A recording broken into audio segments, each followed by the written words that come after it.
Hello, today we have the privilege of having this interview with Soundarie David Rodrigo, a well-known personality in the music industry.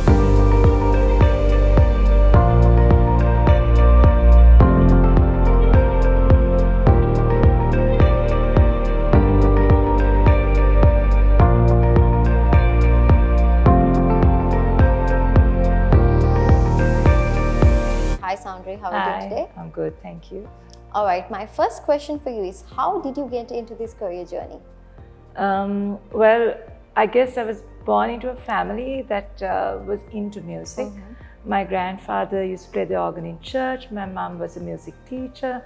My dad loved music, so it was inevitable that they sent me to learn music, and from then on it's history. That's amazing. You come with a musical background, right? I guess, yeah. Okay, so you have this huge, massive upcoming project coming out. Can you give us a few details about what it is? Yeah, so upcoming huge project, meaning it took 20 years to get here. So those of you who know of Soul Sounds, it initially was the senior choir of the Holy Family Convent. That was the first choir to actually venture into the international choral scene, where they competed 20 years ago in Wales. And then we had our big public show, which was for Christmas in December 2004. And now we are in December 2023. And that show has taken place every year consecutively at the same venue. And I think that is special, and that is what this project is about. And it's not just the show happening on the 22nd of December at the Cinnamon Grand, but it's the entire journey that we are celebrating, the journey that we are looking back, we are learning. So we are celebrating the past and we are embracing the future, whatever it has in store for us. All right, so how can the audience purchase tickets for that? Tickets are available at the Cinnamon Grand at their events desk, and tickets are moving fast. So I'm assuming when you're watching this, if you haven't got your tickets, you really need to make that call to make sure you get your tickets. Definitely to enjoy the Christmas spirit with Soundarie David and their team. Yeah. What are few of the challenges you face when putting up this show together? Not just this show, but I think over the years, one of the biggest challenges that we've faced is obtaining support, funding, sponsorship. I mean, there are the people obviously who appreciate the arts, but as one would observe, the majority of the funding goes in for anything sport, because I guess that has more of an outreach. We have been blessed with sponsors over the years, but it has been really hard work to get to them, to convince them that this is something one should consider also. This year around, for the 4th consecutive year, we do have Standard Chartered Sri Lanka on board helping us. But moving forward, again, not just for my choir, but I think music and arts in general, I really hope that we have more funders and more sponsors, because Sri Lankans, I believe, are truly talented.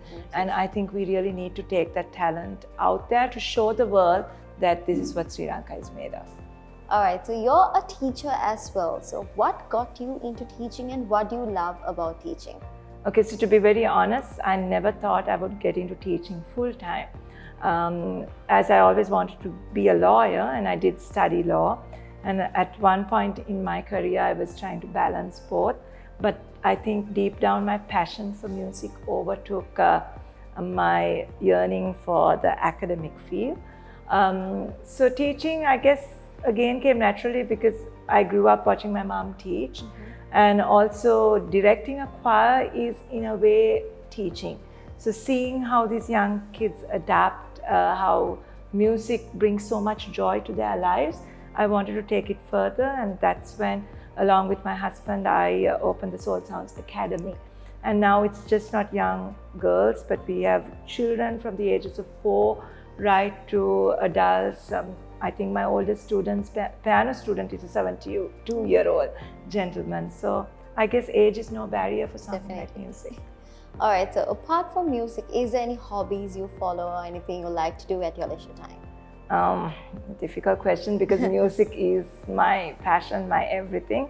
But in terms of relaxing, when I do find time, I like to read a book or maybe watch a movie, something like that.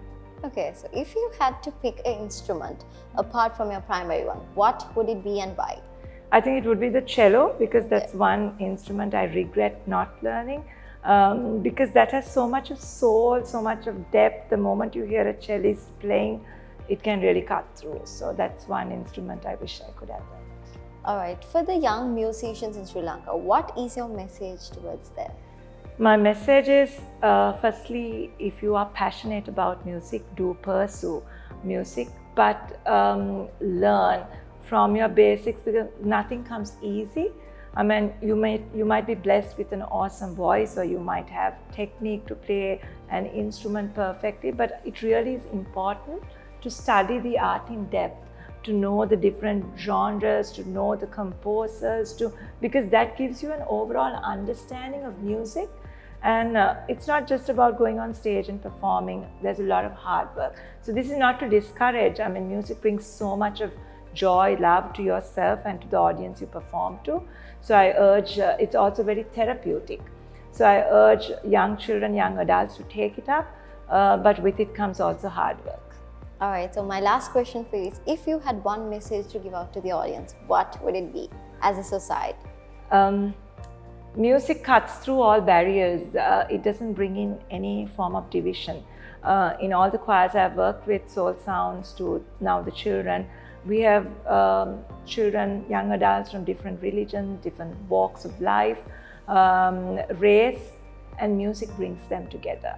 And similarly, from an audience point of view, I think music touches through your soul, regardless of who you are. So I just think music is something we can all rely on to boost us up in our journey of life.